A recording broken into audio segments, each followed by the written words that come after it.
Assalamualaikum warahmatullahi wabarakatuh.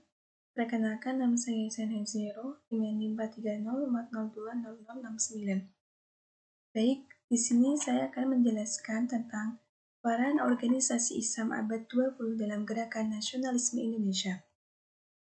Pergerakan nasional merupakan suatu fase dalam sebuah Indonesia, yakni masa perjuangan mencapai kemerdekaan pada kurun 1908 sampai 1945. Pada masa inilah perjuangan yang dilakukan rakyat termasuk dalam bervisi nasional, yaitu pergerakan yang dilakukan untuk menentang kaum penjajah sebelum tahun ini masih bersifat kedaerahan atau sebatas masing-masing memperjuangkan kelompoknya masing-masing. Timbulnya kesadaran baru dengan cita-cita nasional disertai lahirnya masa awal perjuangan bangsa periode ini digelar pula dengan sebutan kebangkitan nasional. Pergerakan nasional juga dilakukan untuk melakukan proses perjuangan bangsa Indonesia dalam fase mempertahankan kemerdekaan atau masa revolusi fisik. Istilah pergerakan identik dengan istilah movement dalam bahasa Inggris.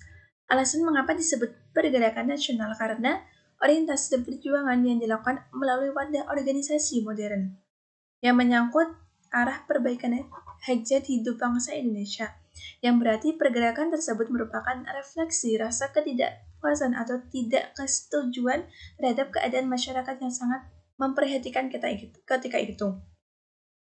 Menurut pandangan Henry Landberger dan Yugi Alexander tentang 4 dimensi penting dalam sebuah gerakan.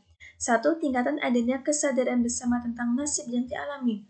2. Tingkatan di mana aksi itu bersifat kolektif, baik dalam hidup orang yang terlibat maupun tidak koordinasi dalam organisasi aksi. Ketiga, lingkung di mana aksi itu bersifat instrumental yang dirancang untuk mencapai sasaran di luar aksi itu sendiri. 4. Tingkat di mana reaksi itu didasarkan secara efektif atau kerendahan status sosial, ekonomi, dan politik. Organisasi Islam di Indonesia. 1.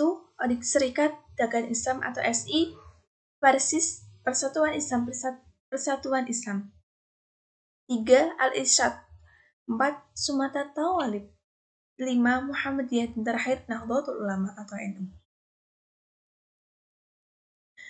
Serikat Islam atau SI yang didirikan di Surakarta pada tahun 1912 oleh Tirto Disuttyo dan Haji Samanhudi pada tahun 1911. Tirto Disuttyo mendirikan Serikat Dagang Islam atau SI di Bogor. Ia bertemu dengan Haji Samanhudi, seorang pengusaha batik yang mendirikan organisasi Rekso, agar memudahkan untuk mendapatkan pengakuan dari pemerintah. Haji Samanhudi meminta bantuan Tirto Adisutyo untuk menambatkan Rekso Reyokmoso sebagai cabang dari Serikat Islam. Perjuangan SI diwujudkan dalam bentuk program kerja yang intinya menolak sistem kapitalisme sebagai bidang. 1. Bidang politik. Menurut berdirinya Dewan Daerah, luasan hak Volksrat atau Dewan Rakyat untuk menjadi lembaga legislatif dan memanfaatkan aspirasi rakyat. 2. Bidang pendidikan. Menurut penghapusan peraturan yang diskriminatif untuk pemetaan murid di sekolah-sekolah, perbaikan lembaga pendidikan, dan perlunya ditambah jumlah sekolah. Bidang agama, dihapuskannya sebagai macam-macam undang-undang dasar dan peraturan yang menghambat terjadi Islam, pengadaan gaji guru dan penghulu seimbang dengan gaji pendeta. Dan terakhir, bidang agraria, menghapuskan milik Tuhan tanah atau industri-industri yang menyangkut orang banyak dan harus dinasionalisasi, bukan dimonopoli. Persatuan Islam atau Persis didirikan di Bandung tahun 1920 Masehi dan didirikan oleh Haji Muhammad Yunus atau disebut dengan Haji Zamzam.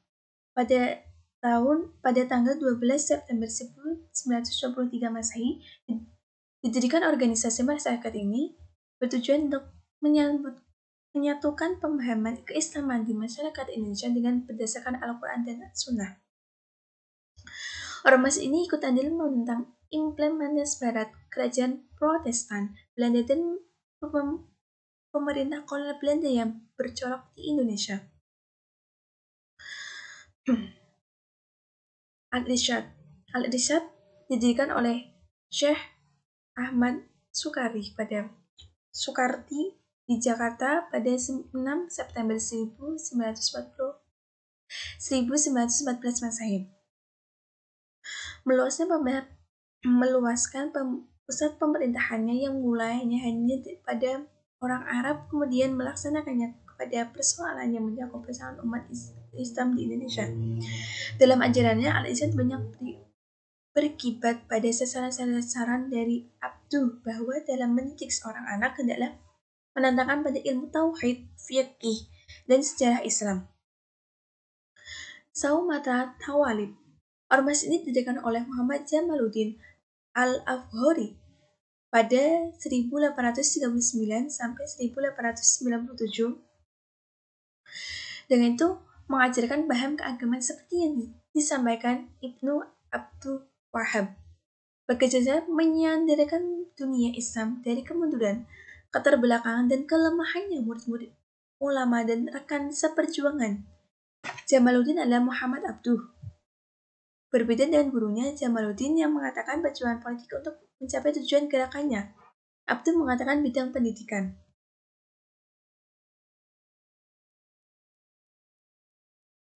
Muhammadiyah adalah sebuah organisasi Islam yang besar di Indonesia.